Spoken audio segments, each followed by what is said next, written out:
Hello ভাই লোক, আজকে ফেসবুকের ক্যাটাগরি নিয়ে কথা বলবো। ফেসবুকের ক্যাটাগরি কি এক রাখলে ঠিক থাকবে কিনা, বা ফেসবুকের এক ক্যাটাগরিতে ভিডিও বানালে ঠিক থাকবে কিনা, বা ফেসবুকের ক্যাটাগরি চেঞ্জ করতে হবে কিনা, বা ফেসবুকের ক্যাটাগরি চেঞ্জ করলে ভিডিওর ভিউ পাওয়া যাবে কিনা, আজকের এই ভিডিওর মাধ্যমে সম্পূর্ণ বোঝার চেষ্টা করব। ভাই দেখেন, ফেসবুকের ক্যাটাগরি দেওয়া হয়েছে শুধুমাত্র ফেসবুকের ভিউ এবং ফেসবুকের ভিডিও অনুযায়ী।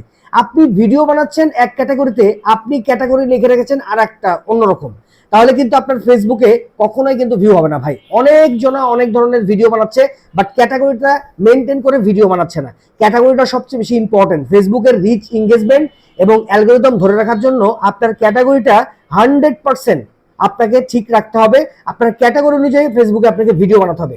যারা ফানি ক্যাটাগরিতে ভিডিও বানাচ্ছে, তারা দেখেন ফানি ক্যাটাগরিতে ভিডিও বানাচ্ছে, তাদের ভিডিও ওই ফলোয়াররাই দেখছে যারা ওই ফানি টাইপের ভিডিও পছন্দ করছে। আমি যদি আপনাদেরকে একটু দেখাই, দেখেন আমি এখানে লিখলাম আলামিন, ঠিক আছে? আমি যদি আলামিনটা লিখি, দেখেন আলামিন লিখলাম, আলামিন লেখার পরে সার্চ দিলাম, সার্চ দেওয়ার পরে দেখেন এই যে আলামিন আছে না, আলামিন ভাই, আমাদের এই এমডি আলামিন ভাই, দেখেন আলামিন ভাই অন্য কোনো ক্যাটাগরিতে কখনো ভিডিও বানায় না। তার ভিডিওর ক্যাটাগরি কি দেওয়া আছে দেখেন, কমেডিয়ান, ঠিক আছে? কমেডিয়ান দেওয়া আছে। তার ভিডিওতে ভিউ আমি একটু দেখানোর চেষ্টা করবো আপনাদেরকে, দেখেন, দেখলে আপনি বুঝতে পারবেন। দেখেন ভিডিওর ভিউ তার কত, দেখেন million, 7,35,000,000, 3.9 million, 3.5 million, 5 million, 10 million, 1 million, 13 million, 1 million, ঠিক আছে? শুধুমাত্র মিলিয়নের ঘরে তার ভিডিওর ভিউ ভাই, শুধুমাত্র তার ক্যাটাগরি ঠিক রাখার কারণে। সে ক্যাটাগরিটা ধরে রাখছে, সে কিন্তু অন্য কোনো কন্টেন্ট বানায় না, জাস্ট সে ফানি কন্টেন্ট বানায়। এবার যদি আরেকটা পেজ আপনাকে দেখাই, দেখেন আমি লিখছি সাজিয়া, ঠিক আছে? সাজিয়া, সাজিয়া তন্নি, ঠিক আছে? সাজিয়া তন্নি লিখলাম। আচ্ছা, এই যে সাজিয়া তন্নি, দেখেন ইনার যে পেজের ক্যাটাগরি দেখেন, দেখেন ডিজিটাল ক্রিয়েটর। ইনি কিন্তু মোটিভেশন টাইপের ভিডিওগুলো বেশি বেশি তৈরি করে, ঠিক আছে? তার ভিডিওতে আমি ভিউ একটু দেখাচ্ছি আপনাদেরকে, দেখেন তার ভিডিওতে ভিউ আমি দেখাই 5 লাখ, 4 লাখ, 1 লাখ, 6 লাখ, 2 লাখ, 4 লাখ, 10 লাখ, 5 লাখ, 28,000, 2 লাখ, 2 লাখ, প্রতিটা ভিডিওতে লাখের উপরে কিন্তু ভিউ। সে কি বানায়? ফানি টাইপের ভিডিও সে তৈরি করে না। সে কি বানায়? সে শুধুমাত্র মোটিভেশন টাইপের ভিডিওগুলো সে তৈরি করে। প্রতিটা ভিডিও দেখেন মোটিভেশন টাইপের তৈরিও। রাস্তা বানাবেন কার সাথে, 3টি বিষয় মাথায় রাখলে হতাশ হবেন না, ঠিক আছে? এ দেখেন মোটিভেশন টাইপের সকল ভিডিও কিন্তু তৈরি করছে। সে ক্যাটাগরিটা ঠিক রাখছে। সে কিন্তু এর মধ্যে ফেসবুক নিয়ে কোনো টিপস বা ট্রিক্সের ভিডিও দেয় না।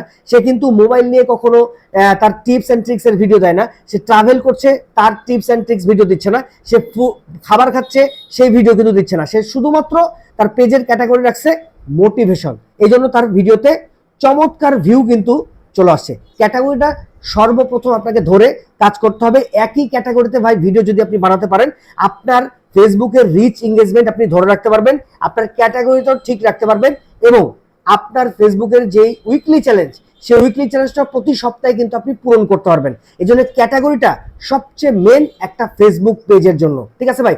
অনেকেই যদি বলে যে ভাই এই ক্যাটাগরিতে কাজ করে কোনো লাভ হচ্ছে না, অন্য ক্যাটাগরিতে চলে যাও, না ভাই, ক্যাটাগরিটা আপনাকে ফেসবুকে ঠিক রেখে প্রথমেই আপনাকে ফেসবুক পেজ খোলার পরে আপনাকে যে ক্যাটাগরিটা আছে, দেখেন এই যে আমি ক্যাটাগরিটা দিয়েছি ডিজিটাল ক্রিয়েটর, এই ক্যাটাগরিটা আপনাকে ঠিক রেখে আপনাকে আপনার মেনটেন করে আপনাকে ভিডিওগুলো ওই ক্যাটাগরিতেই আপনাকে আপলোড দিতে হবে।